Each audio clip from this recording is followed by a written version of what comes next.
money is crying in your bank account. Let me out. Let me just help you more. So if you just learn the skills of receiving money, making money, and then investing money or just spending money wisely, money will come back to you in exchange for something. So as much as you receive money and appreciate your clients, then your clients will appreciate you back. Arigato, arigato, arigato. So as a symbol, I appreciate everybody who wired the money into my company's account.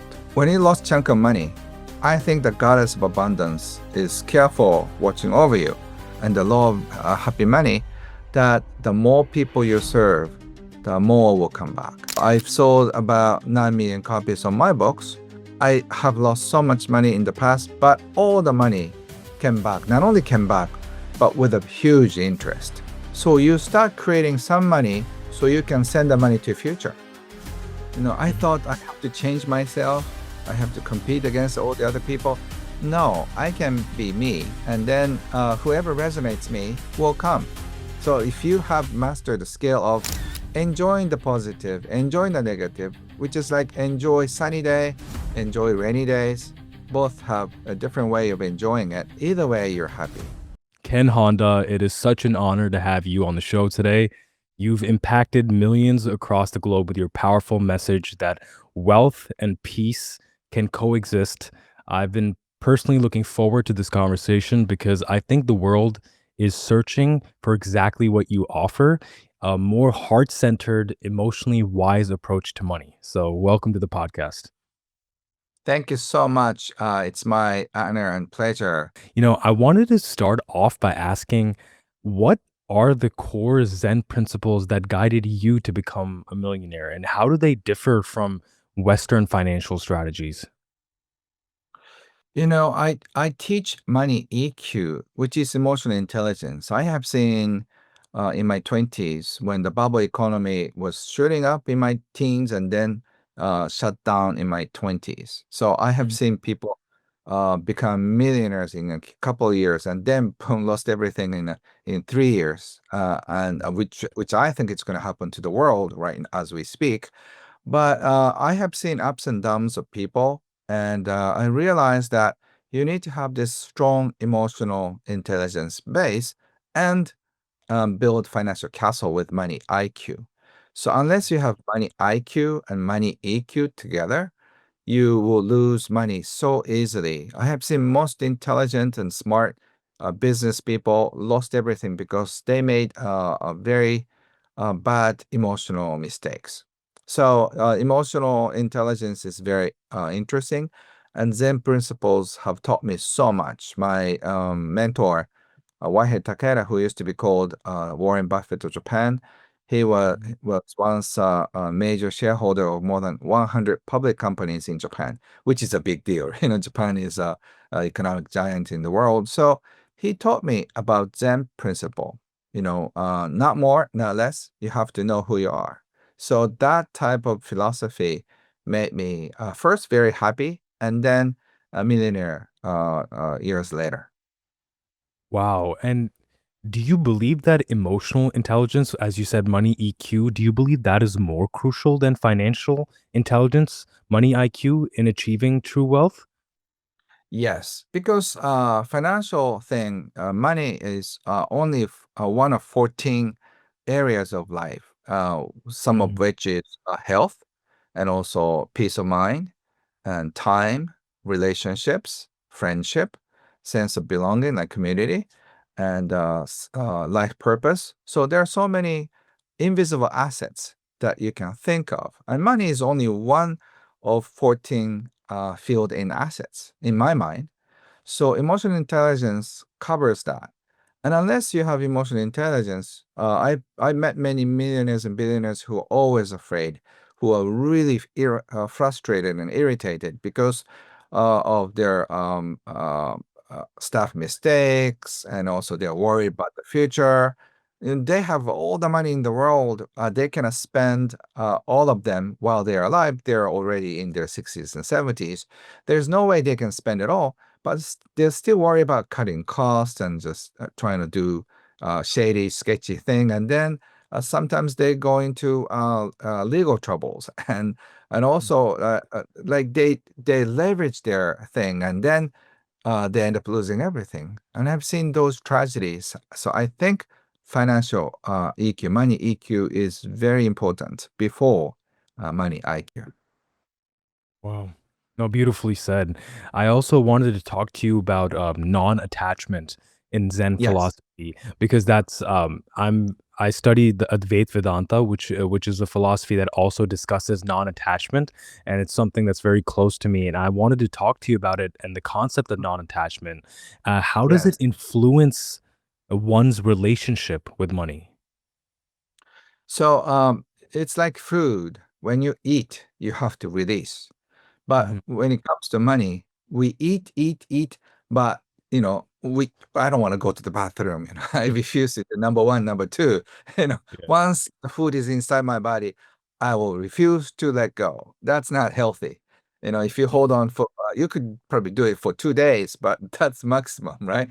So you have Yeah. to release. By releasing, you can enjoy the food. Money is the same thing. When you just receive it, you have to let go of money so money can be useful. Money doesn't do any good if it's in your bank account. Money works for you if you let it compound, if you let it serve you or serve other people, serve other companies, and then money will come back to you. So you have to learn the art of receiving, art of giving, art of spending. With this cycle, you become more abundant. So think about all the people who keep all the money 10% and then they just put it in a bank account and do nothing. So money is crying in your bank account. Let me out. Let me just help you more. But a lot of people do that. So if you just learn the skills of receiving money, making money, and then investing money or just spending money wisely, so money will come back to you in many, many times. So you have to learn the skills, both money IQ and EQ. Yeah, I resonate with that totally. I also wanted to talk to you about arigato, your money. Yes. Can you explain the practice of arigato, your money, and its impact on financial well-being? Right. It's so simple. I had an opportunity many years ago with Wahe Takeda, and I was so excited because I knew of him, but he's a mystery. He doesn't go on TV. So I didn't know that he is available to just even for a social gathering. So I was very, very excited to meet him at his gold museum. He was really into gold. So I learned about gold investing when the price is like only 20% of what it is now. Oh. So, only that fact also, how wealthy I became, learning with him. So Mhm. I had a chance to meet him in person with 50 other people. And I could ask one question. And what would you ask Warren Buffett if you can have like 30 seconds or 1 minute with Warren Buffett? My question was, what is the secret to money? Good question, right? But the answer was, with a big smile, that is a good question, young friend. He said, Arigato your money. And arigato your money. Thank you, money. What? And then I got pushed out from the guy from behind in the long lane. And I was so confused. Like, arigato my money. That's all I got. So I was so confused. But about a few weeks later, I had another opportunity to meet him again. So this time I had a few hours, only he and me. So I asked him about what he meant. He said, by appreciating money, by truly enjoying money, both coming in and going out, you can start this cycle of appreciation. So your practice can be very, very simple. When the money comes into your life next time, say arigato to your money or thank you for your money. You can say spasiba, or you can say, gracias or danke, or any language you want. And then thank the money for being with you. And when it's time to leave, you can say, thank you, money, for being with me. Even though it was a short stay, I'm just happy to let you go, but please promise me you can come back with your friends. And then you say bye bye. and then hopefully the money will come back to you. So this fun cycle of appreciating money, welcoming money, and then letting go of money are so crucial to happiness. Mhm. Yeah, no, I totally agree with that. There is like what it's very easy to take for granted when money comes in. I've realized that Yes. personally as well in my journey, and I totally resonate with what you're saying that when Mhm. money does came in, give thanks to that, and put Yeah. that energy out there because there are a lot of people that are not able to have that what you have right now. And even if it is Mhm. not what your ultimate goal is, still have gratitude for it, even if it is not what you want at the end of the day. Whatever that is coming in, give respect to that, and then, like you said, let it go as well, and have that non-attachment, which is really, really beautiful. Right. And also, you need to make sure the amount doesn't really matter. Mhm. I appreciate the same amount if I get $5 or $500 or $500,000. When the money landed in my account, I got a notification. So whenever I just make it like an angel sound. Whenever money comes, ding ding, I say, "Oh, happy money angel come in." So I dance with happy money, dancing, happy money coming in. Wow, wow, wow. Thank you, thank you, thank you. Arigato, arigato, arigato. So I dance with the joy, which is kind of weird if you see me do it in a cab, but No, it it's I it love brings it. I love it. Yeah. yeah, it brings me so joy. So if you think you want to be another weird person, just take a little risk and just when the money comes in, just happy, happy money dance. And also, it's not just about the money. Your client, your customers chose Mhm. you out of 5,000 or 10,000 other competitors.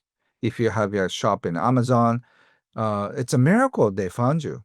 If you're a coach, your client could have chosen 50,000 other coaches in the world or in your region even, and then they chose you and just trusted you enough, so they'll pay you. So the money coming in is actually it comes with this energy, trust, and belief in you.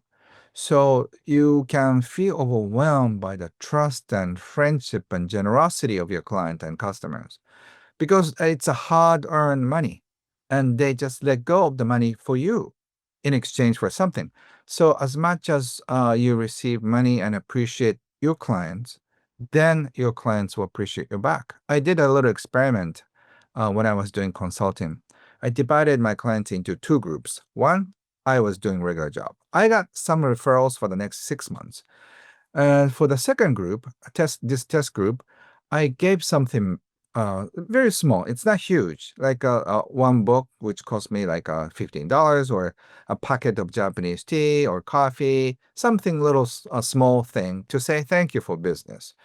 And what happens in the next 6 months, I got so many referrals from the clients that I show my little appreciation because when they feel appreciated, they want to do something for me.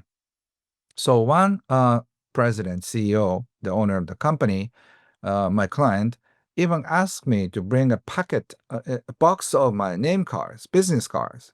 And I said, "Why do you want it?" And he said, "I will personally put your name cards box on my desk. And whenever your future prospect comes in, I'll just pass your name card. Would it be okay?" Of course, it'd be more than okay.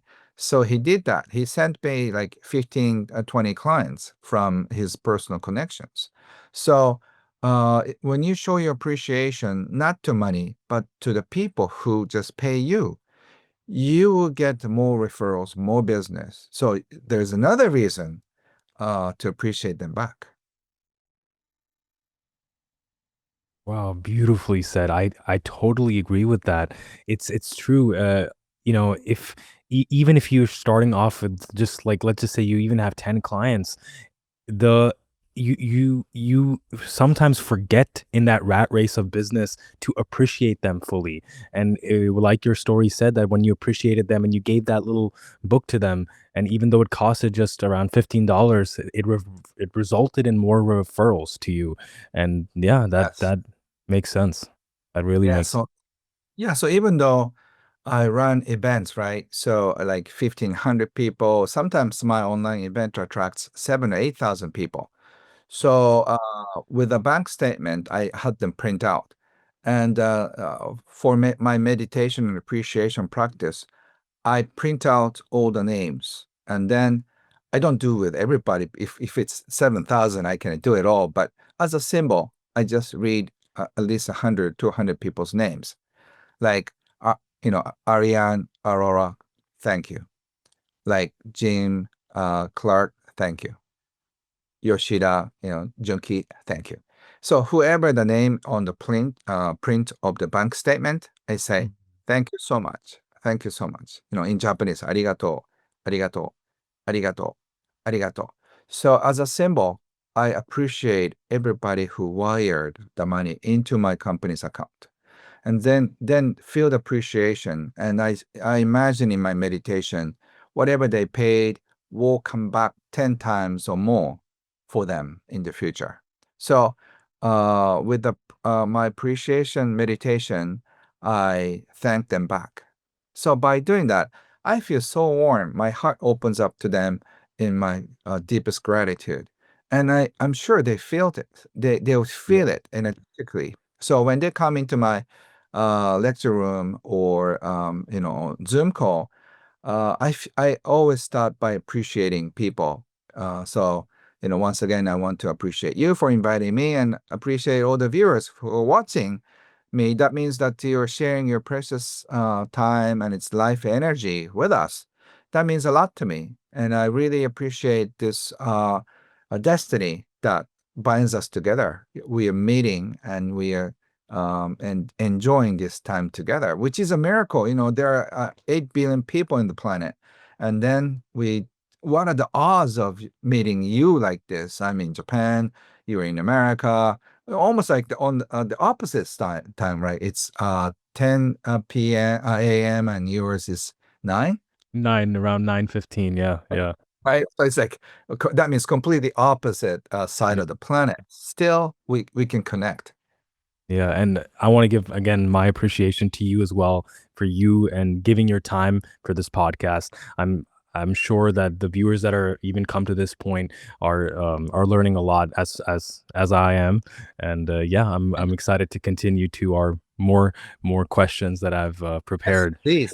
Yeah. By the way, you're asking very great questions, Oh, thank you Ariane. so much. Thank That you. shows you brilliant mind, and also you speak with your heart, which is also a rare kind. So thank you for being so open-minded.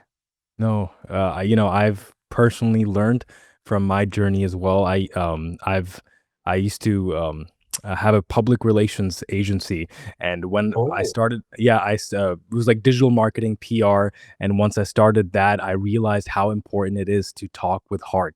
Because once I yes, used to deal one on one with client and phone calls, I realized that being cold and just mathematical in your conversation or just logical doesn't cut it. People do care when you care about them and what their work is and what you're promoting, and being heart to heart does make a difference. So I've taken that as a kind of a mission that whenever I do any one of my podcasts, I do talk from my heart. So I appreciate that you noticed that. I wanted to actually talk about another Zen concept of yes. impermanence. Hmm. Impermanent and how it can help individuals cope with financial loss or instability, because we talked about thanking our money and having that non-attachment, but when you lose that money or when you have a tragedy, Yeah. how can you embrace impermanence and deal with that? Yeah, oftentimes people ask me. So I said the fool and the money just fall apart. That means that if you're stupid, money will go away. And it's harsh and but very true. But it, the money didn't leave you for you being stupid. I think this is my interpretation, so I'm almost joking. So just play with me. So when you lost chunk of money, I think the goddess of abundance is careful watching over you. It's almost like when you're using knives when you're 5 or 6, your mom just watches. And if you try, or if you almost cut your finger, mom will come in and say, "Oh, no," and then take away the knife. Okay, maybe this is too early for you. Money is that way. If you're not ready to handle $50,000 or $10,000, whatever it is you're investing or just business decision, the goddess of abundance just intervenes. Sorry, you're not mature yet. In other words, you're stupid enough to, you're about to lose the money. So the goddess of abundance intervenes and then takes out your money and keep it in a safe in heaven. So your money was never lost. It's kept in a secret account under your name, kept safe in God's goddess escrow account. So don't worry. All the money you lost was not really lost. Isn't that great news? And and Great when the news. time Yeah. is ready, when the time is ready, the all the money plus interest will be reimbursed back to your account. Wow. That's my theory. That is a beautiful theory. That makes me think of a lot of the bumps I've had on the road, and yeah, it is true because if I didn't lose a lot of the money that I did earlier with some of my work and my business, I wouldn't have learned how to overcome that and appreciate what I had coming in. And you end up learning Yes. things that you never thought you would learn. So I do, Yes. yeah. After all the learning is done, after everything is done, when the time is ready, and then the money will be sent back to you. And I've shared with this with many millionaires and billionaires, and they're laughing. Ken, you're so damn right. It did. So here you have the next question. So Ken, can you tell me when, when, uh, Mm. when is my money coming back? So I'll just tell you. So when you're ready to know who you are, and when you're ready to share who you are, and dedicate your energy to people, and then serve them, as a result of helping them, it's almost like a reward from the goddess. Ding ding, Ken, you did a great job. Finally, you got it. You know, Ariane, finally you're smart enough to be able to help people. Here is your reward. And then they sent you back the money. Wow, yeah, when you finally realize that it's about service, that it's not just about give and take, it's not just about selling a product, that it's actually about serving and helping people. Wow. Yes. So your money will be sent back to you in accordance with the money you generated and also the service you created. And that for me, I have lost so much money in the past, but Mhm. because I have helped many millions of people, and also because I made my books international bestseller, I sold, like say one book, I sold about 2 million books. That equal translates into 3 million US dollars, right, in book royalties. So all the money I lost in other things in the past was sent back to me like that. So one by one, I realized that the law of universe and the law of happy money, that the more people you serve, the more will come back. So I've sold about 9 million copies of my books. So I have lost so much money in the past, but all the money came back. Not only came back, but with a huge interest. So if you have ever lost your money, don't worry. Don't beat yourself up. Don't blame your husband or your wife. Don't blame your boyfriend, girlfriend. Your money is safe. Yeah. And I that's something I really hope the viewers are listening to, and it's such a beautiful way to put it that if you have lost your money, don't beat yourself about it because it will come back, it'll find its way back, and you are a living example of that. Yeah. Um, I also wanted to talk about self-worth. According to you, how does one's self-worth play an ability to attract and maintain wealth? So if you cannot find the worth by yourself, how can other people find you are worth receiving money?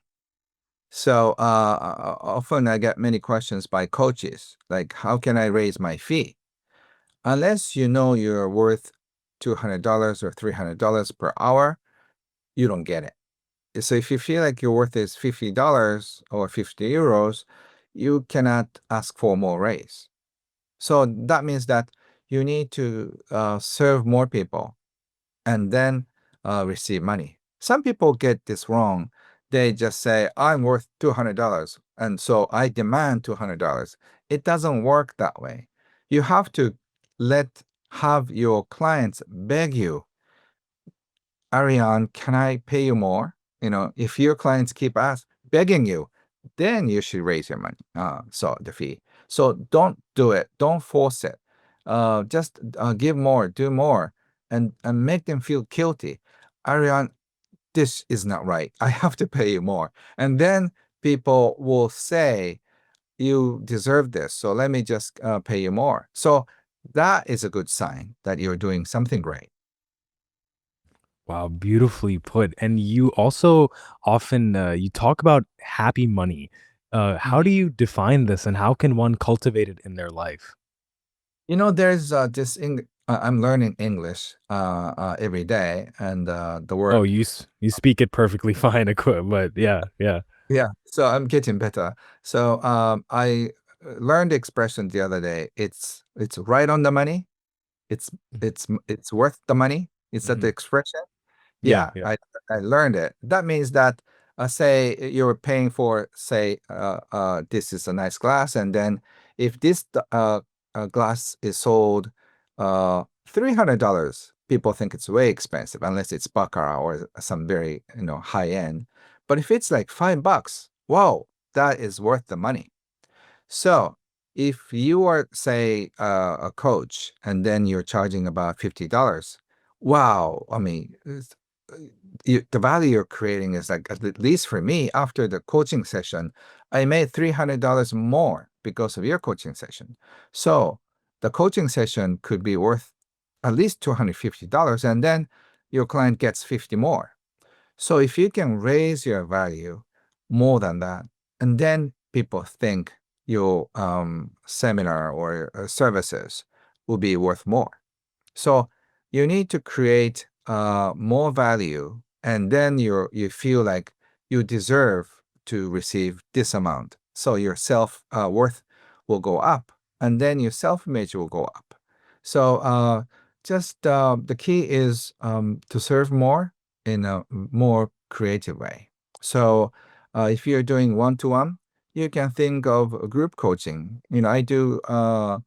I started from one teaching one person, like private sessions, and then now I teach to 8,000 people online. And if people pay, say $100 per person, you make a lot of money. So if you're getting 100% per in front of you, you make only $100 with that interaction. But if you're teaching 7,000 people and receive the same amount, you're worth 7,000 hours of your time. I don't know how many years you have to keep working if probably like a few years, right? So you need to come up with creative ways to leverage your services, leverage who you are. I think books are interesting leverage. If I read my book to a person, it's going to take a few hours. Like Audible is always like a few hours. But if it comes in a book format, millions of people read my books or listen to my books. So without spending my time after finishing the book, I can leverage my time. So this could be a fun money lesson. So I will just go a little deeper. Wealthy people get paid from the past yourself. That means like I wrote a national bestseller 20 years ago, and it sold about 2 million copies. I got $3 million instant on the spot. But it's been printing 50,000 copies, 60,000 copies every year. So I'm getting about $100,000 for book royalties. So it's almost like I wrote it when I was 33. So my 33-year-old younger brother, right, is still paying me $100,000 every year without complaining. And I have a 35-year-old who wrote another book. I have, I created a English online course called Creating True Wealth. We sold to a lot of people. So the courses I created last year is generating income. So my 56-year-old is creating as we speak. So is my 33-year-old. Oh, so is my 47-year-old. I've written so many books. So all my younger brothers are helping me. So it's almost like a matryoshka doll with a Russia, right? When you open up, there's another doll. Open up. So like, imagine that the 20 Ken Honda, it look younger and probably thinner, they're dancing with me. So all my younger boys are just wiring money every year. So people receive money in form of book royalties, dividends, and also rent. So the residual income from the real estates you own. So wealthy people don't work for the present. They also get money from the past. So that's how you learn things. But this is part of money IQ and EQ. But this is so new to so many Western people. You don't learn this at school, right? No, not at all. Not at all. Yeah. Yeah, and not many people get money from the past. Ariane, what do you think? If No, it's definitely something that's not taught at school, and a lot of, and I can speak from my personal friends that I've made through college, that the aspect of passive income and making money from your past is definitely not a part of their lives. No. right, and it's not a rocket science. Once you hear it, I mean, a Hmm. 10-year-old boy would get it. Yeah. Yeah. Yeah, but I talked to thousands of people live, and then the other day I talked to 1,000 people, and then I asked them, how many of you receive money from the past? And probably 5%. So like Wow. 30, 40, 50% raise their hands, but most of them work from paycheck to paycheck. So even though you're a lawyer, a doctor, basically the same. If you stop working hard, that's it. That's the end of your life. So you have to know how much you're making from the past. And a lot of people say, Ken, I don't have the talent. I don't have, whatever. And then the concept is if you haven't received any money from the past, start creating money from now. So your 2028 you, future you, your older brother receives the money you generate in 2025. So you start creating some money so you can send the money to future. But unfortunately, many of us are so behind from these ideas. Some of you, if you have debt, you borrow your money, or your younger brother screwed up, so you have to send money to younger brother. Like 5 years ago when you're in car accident and just do something bad investment, and you have $30,000 credit card debt. The present money has to go to your very shitty brothers, So that's not always fun. So, do you want to get money from the past, or do you want to send money to your past? You want to get money from your past. Yeah. Yeah. Definitely. So, Definitely. but that's something you should teach at kindergarten level. I mean, junior high school at least. No, no, I totally agree with you. I personally, my mother taught a version of this, like what you're talking about, when I was in high school. Mhm. Uh, like when I was like 17 or 18, that in back in 2005, she invested in a lot of real estate in India, and Mm. she always told me that no matter what business you're going into, make sure that at least you're having something on the side that can deliver some sort of side income and that can give money to the future. So she bought a lot of land, she built properties and buildings in that, and she put it for rent eventually, so she Mm. can make some monthly income from that. So yeah, I totally resonate with you on that front. But it's weird. It's like, especially in the Western kind of side of things, it's not that common and it's definitely not taught in school. So it is something that I really hope the viewers are listening in, and especially if they're listening into part this part of the podcast, they're very much interested in this. So thank you for that. Um, Yeah, I thank you. yeah. I'm happy to help and share. Yeah. No, no, definitely.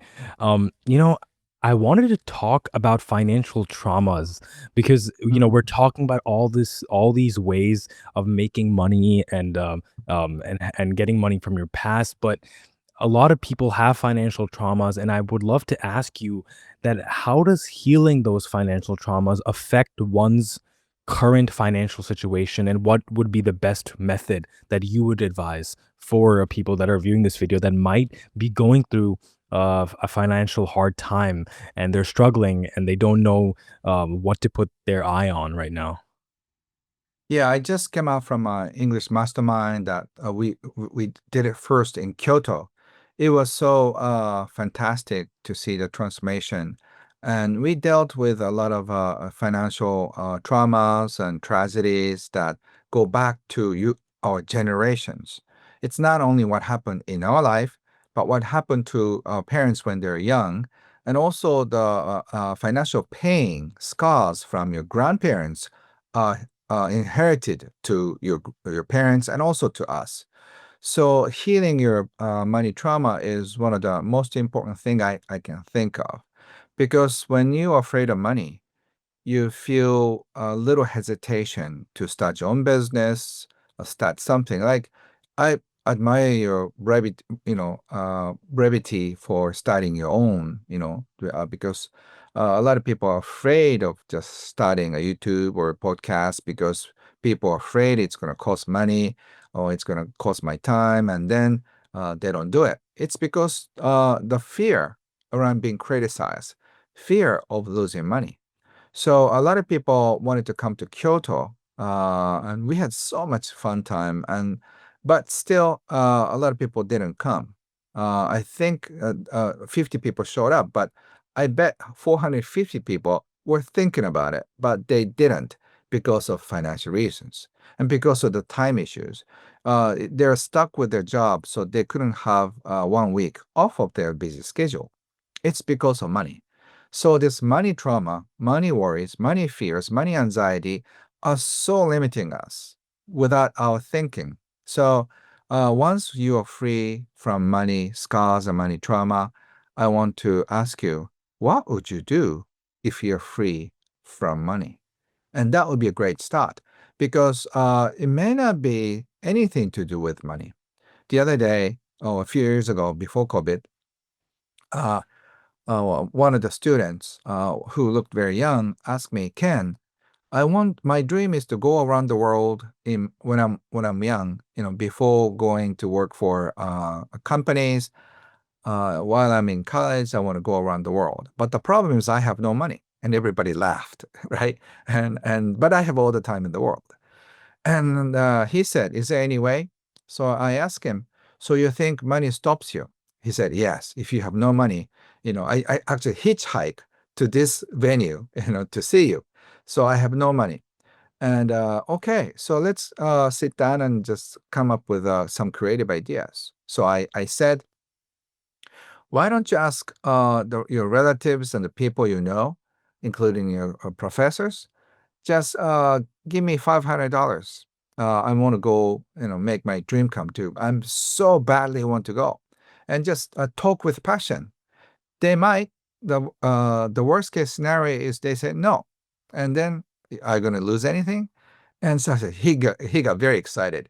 So this guy went out and then got about 30 people getting that money.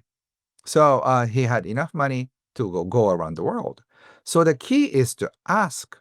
But because of the limiting beliefs of money, that without money he cannot do anything, and then he got out of the mentality. So all he did is ask, and then the money was given. And life is as easy as that when you come to think of it. But so many people have scars in the past, so they cannot do anything because of money, which is not so true. Yeah, no, that's totally, I totally resonate with that. It's very easy to be afraid. And whether that's from your past scars or even in the present, it's very, people are afraid of putting themselves out there. And I'm sure a lot of the viewers that are watching this podcast right now are thinking about that and are thinking Yeah. that, oh, if I start this, what will people say? Or Mhm. what would be my next step? Will it work? Will it won't work? And your example of that, how you advise that, um he asks as many people that he has this passion, and if they let him go, and eventually he was able to get all that money together. I mean, that's something that shows that if you just take that fear away and you go and put yourself out there, you can really achieve what you want. This leads me to my second, like a second part of this question, where it's, how would you advise someone to align their passion with their profession so they can achieve both fulfillment and financial stability? So first of all, you have to know who you are. And if you know who you are you a healer? Are you a salesperson? Are you a connector? Are you an entertainer? You have to know who you are, what you're very good at. And unless you know you can do certain things, you cannot excel in the area. So for me, I can speak, I can write, and I can make jokes, and I can entertain people, and I can connect. So those gifts need to be combined. A lot of people think you can only play with one gift, like a singer, right? Or baseball player. But most of us don't have that huge talent. So we have to come up with like 10 different things and almost like put all the batteries in, and then we have a higher voltage. So you have to come up with unique ways to be able to become who you are. So you are number one. So in my 20s, I struggled because I met many genius interpreter. I met incredible healers. I met many funny professional comedians. I met great consultants. I met all the great people, and I wasn't one of them.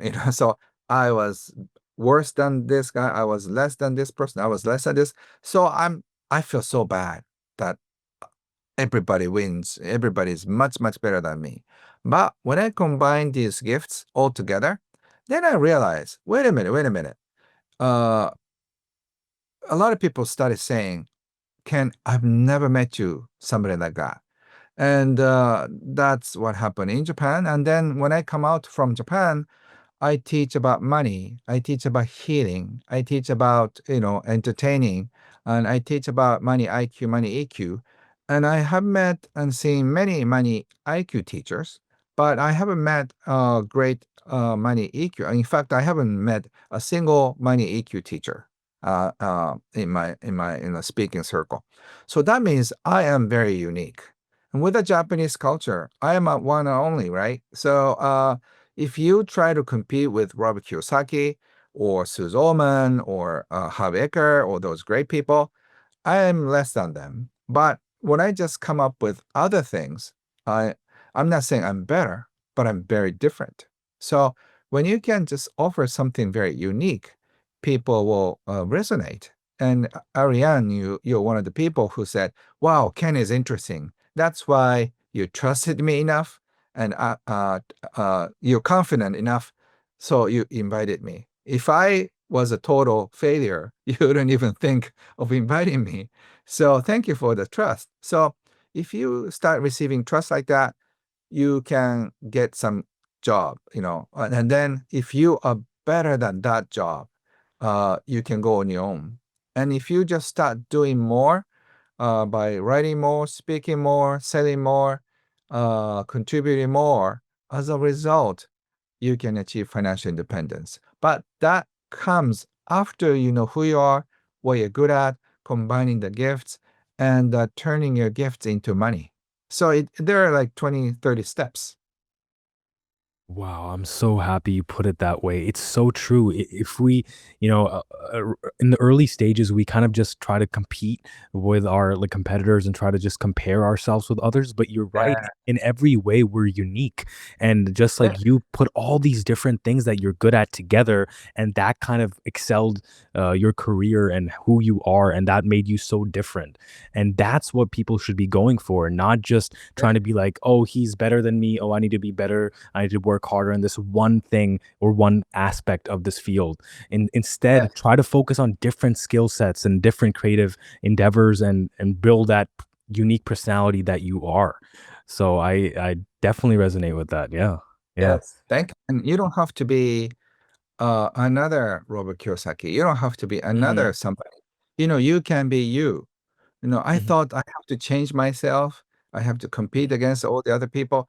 No, I can be me, and then whoever resonates me will come.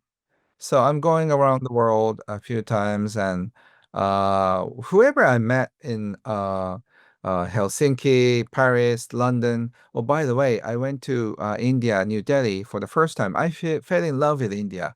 Oh So, wow. whoever showed Nice. up in Delhi, they're like me. They like to talk Hmm. about energy and money aspect. I had the Hmm. deepest conversations with Indian people in New Delhi. I so Wow. enjoy the spirituality of India. So, people resonate with me. In other Wow. words, people who don't resonate me cannot come.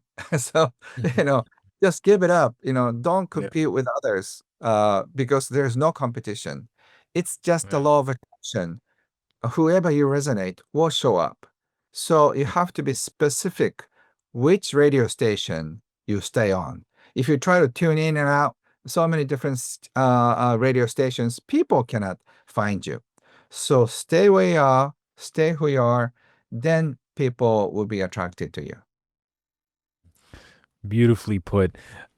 Just before closing our conversation, I did want to ask you, I'm sure that the viewers till this point are would love some advice from you, and Uh-huh. I would want to ask, what are some practical daily practices or meditation techniques that you could Mm. recommend for attracting both wealth and inner peace? Thank you so much. I have a lot of free gifts for you. So if you can Google me, you'll probably find my website, kenhonda.com. But a very simple technique is appreciate money, enjoy life, because money is for that. Don't seek security in money because money doesn't provide it. Because once the president of U.S. will do something, or once the president of my country did this, I'll lose the value of my money. So there's always constant worries if you try to rely on money. Rely on yourself. Find peace of mind in you. To do that, you have to start appreciating your money, enjoy life. And then you'll be protected, or you will feel protected by life. And life offers something for your experiences, both positive and negative. People want to only experience positive, but unfortunately, positive, negative comes in turns. So if you have mastered the skill of enjoying the positive, enjoying the negative, which is like enjoy sunny day, enjoy rainy days, both have a different way of enjoying it. And then either way, you're happy. So have fun with your life, either when it shines, when it rains. So if you mentality is like that, you can enjoy everything. Wow. Enjoy the sunny days and the rainy days. So beautifully put. Ken, thank you so much for this insightful conversation and podcast. I really believe that the viewers watching have learned a lot. I know I have, and it was just an honor to have you on the show. I'm so glad you brought up New Delhi. We actually have our New Delhi studio for our podcast in or over there. So Wow. next time you're there, we'll schedule an in-person podcast for sure. Definitely. Wow, that would be fun because this is my third time that New Delhi is calling me. Oh, So, beautiful, so beautiful. yeah, whenever I hear something twice, I pay attention. Whenever I hear three times, Mhm. I I think I'll find a way to go to New Delhi. So, anyways, Beautiful. Beautiful. Thank you so much. Now I'll Right. hand it over to my sister for her segment. I don't want to stop, but Ariane, thank you so much. I Yeah. enjoyed Thank you. our time so much. She asked me so many creative questions Mhm. from a very open heart, and I really enjoy your generosity and your kindness and your vision for the world. So I could really sense it by Oh, chatting with you. So thank you so thank you. much. Thank you.